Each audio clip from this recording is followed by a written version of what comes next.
આમ તો હું લેમન ગ્રાસ છે ને તે શિયાળામાં દરરોજ સવારે ઉકાળી મરી પાવડર ઉમેરી અને ગરમા ગરમ પીઉં છું, જેથી શરીરમાં અંદર ગરમાવો આવી જાય. પણ હવે તો ઉનાળો આવી ગયો. આજે હું માર્કેટમાંથી લઈ આવી તાજો ફુદીનો અને તેની સાથે લેમન ગ્રાસ, જેને આપણે લીલી ચા પણ કહીએ છીએ. અને રેગ્યુલર ચામાં સ્વાદ અને સુગંધ વધારવા માટે આપણે તેનો ઉપયોગ લેતા હોઈએ છીએ. લેમન ગ્રાસ છે ને એ કિડનીથી લઈ કેન્સર સુધીના રોગોમાં રાહત આપનાર, વજન ઉતારવામાં, પાચનમાં મદદરૂપ અને સ્ટ્રેસ દૂર કરનાર એન્ટીઓક્સિડન્ટ તત્વથી ભરપૂર છે. તો થયું કે ઉનાળો શરૂ થઈ ગયો છે ને, તો આજે લેમન ગ્રાસમાંથી ઠંડુ ઠંડુ એકદમ ગુણકારી છતાં પણ સ્વાદમાં એકદમ ટેસ્ટી એવું સરસ જ્યુસ બનાવું.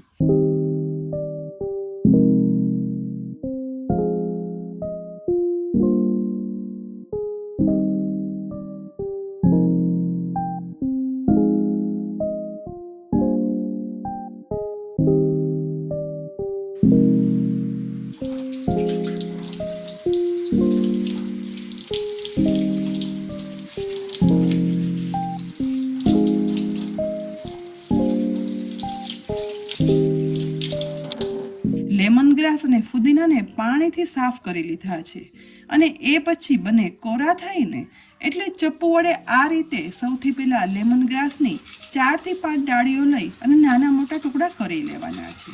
અહીં લેમન ગ્રાસના નાના મોટા ટુકડા કરશો ને તો પણ ચાલશે, કારણ કે આપણે તો તેને પીસવાના છે.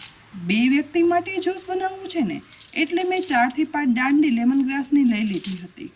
હવે તેની સાથે ફક્ત ફ્લેવર પૂરતો જ ફુદીનો લેવાનો છે, એટલે અહીં 3 થી 4 દાંડી ફુદીનો લઈ અને તેના પાન છે ને તે દાંડીથી અલગ કરી લઈશું. અહીં ધ્યાન એ રાખવાનું કે ફુદીનાની દાંડીનો ઉપયોગ નહીં કરવાનો. જો ક્યાંય પણ દાંડી આવી જશે ને તો આ જ્યુસનો ટેસ્ટ છે ને તે બદલાય અને તૂરો થઈ જશે અને જ્યુસ છે ને તે સ્વાદમાં ભાવશે નહીં. આજે આ જ્યુસમાં ઠંડક અને ગળાશ માટે સાકરનો ઉપયોગ કરવાના છે, માટે હું સાકર લઈ લઈશ. હવે જ્યુસરનો જાર લઈ અને તેમાં સૌથી પહેલા લેમન ગ્રાસના સમારેલા ટુકડા અને ફુદીનાના પાન છે ને તે ઉમેરી દેવાના.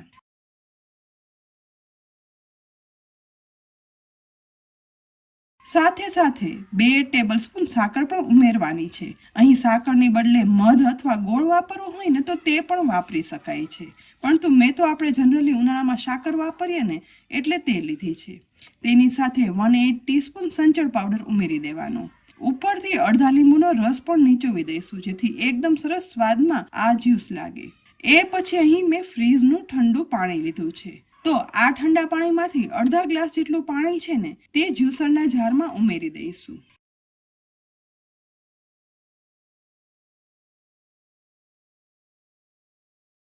એ પછી જારનું ઢાંકણ ઢાંકી બધું એકદમ સરસ રીતે બ્લેન્ડ કરી લેવાનું છે.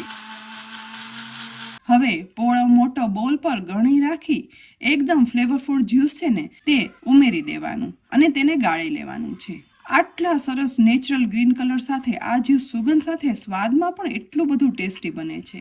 ઉનાળો શરૂ થતાં જ મેં પહેલી વખત બનાવ્યું ને એ પછી બધાને એટલું બધું ભાવ્યું અને એટલી ઠંડક આપનારું અને તાજગી આપનારું લાગ્યું ને કે હવે તો હું રોજ સવારે બનાવવા લાગી છું. બસ આ બધું જ્યુસ ગળાઈ જાય ને એટલે ગાળેલા આ જ્યુસમાં વધારે 1 થી 1.5 ગ્લાસ જેટલું ઠંડુ પાણી ઉમેરી દેવાનું છે, જેથી 2 ગ્લાસ જેટલું જ્યુસ બની અને તૈયાર થાય. ઠંડુ ઠંડુ હોય ને ત્યારે જ ગ્લાસમાં તેને પીરસી દેવાનું.